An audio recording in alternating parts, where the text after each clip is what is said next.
Hi, my name's Jamie. I'm a pastor, and I have really struggled with Jesus' call to forgive my enemies. We're invited to love our enemies, which I think, as a follower of Jesus, is probably the most difficult thing we're asked to do. As a pastor, in my work with congregants, I think this is the work I spend the vast majority of my time doing, helping people process their pain, make amends, figure out how to reconcile. Reconciliation doesn't happen by accident. We hope it will just happen by osmosis or over time. We're gonna suddenly feel the feelings of forgiveness, but often that's not how it works. When we've been injured, we're gonna have to make a choice about forgiving the person who has injured us. At 18 years old, kind of at the prime of life, when I thought the world was sort of my oyster, I experienced a sexual assault my senior year of high school. And not only was that a trauma unto itself, but I became pregnant from that. And my life was really turned quite upside down.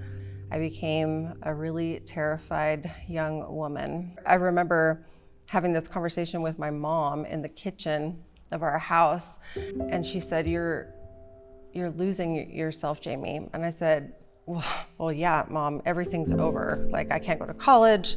Like, I'm 18 years old and pregnant. I'm gonna be a mom. Like, everything is ruined. And she said, oh, I'm not even talking about that. I'm talking about how mad you are.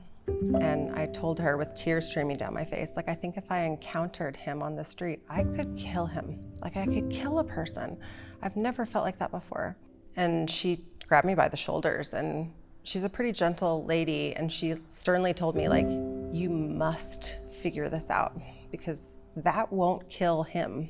That will destroy you.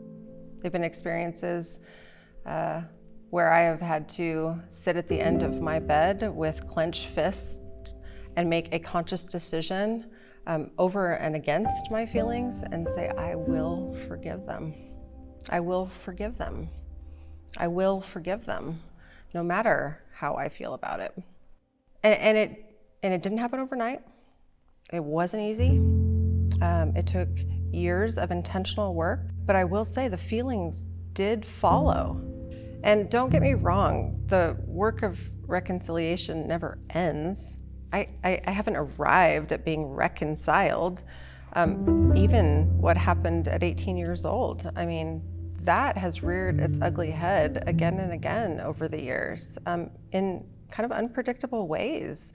This work requires us to walk a path of reconciliation, to be the kind of people that seek forgiveness, that continue to do forgiving work over time. Like Jesus said, when Peter asked him, how many times are we gonna have to do this? Over and over and over again. As many times as you lose it, as you mess up, as something horrible happens to you. I chose to keep what would become my oldest son, and this is the medical ID bracelet from the day I delivered him. Of course, not how I expected to have my first child. One of the most profound gifts I was given early on in my healing was having a professor and therapist sit me down and tell me a very hard truth. She said very pointedly to me, you are going to have to figure out how to take this tragedy, this thing that feels like the most painful wound, that tragedy, that scar, that has to be your greatest treasure.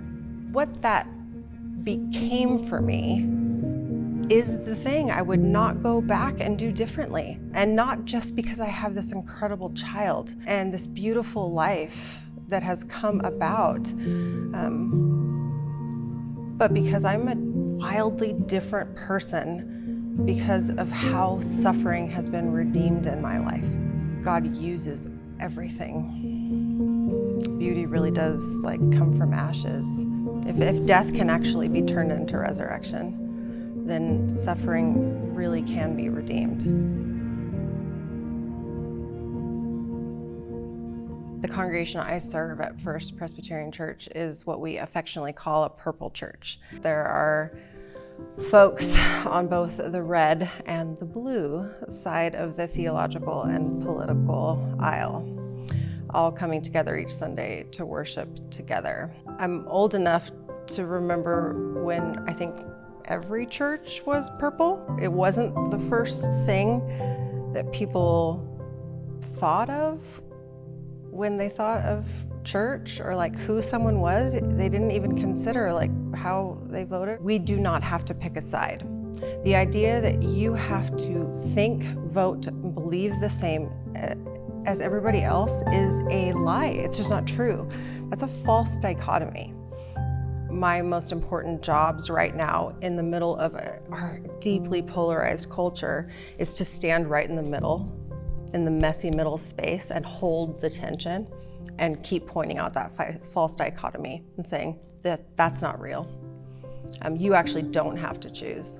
You actually aren't supposed to all think the same, vote the same. The goal, I don't think, is ever to get people to necessarily agree. We won't be able to reconcile all our differences, but can we love each other and respect each other?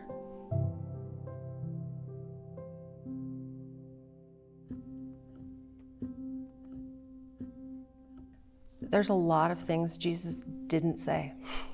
There's a lot of questions he did not answer. However, he did talk a ton about love. And he said a lot about loving our enemies. And then he showed us what it looked like. He laid his life down. And none of that looked like weakness. Every single time it looked like incredible strength. And it didn't make anybody afraid of him. It made everybody want to be near him. And people got whole and healed. That's enough. That's enough.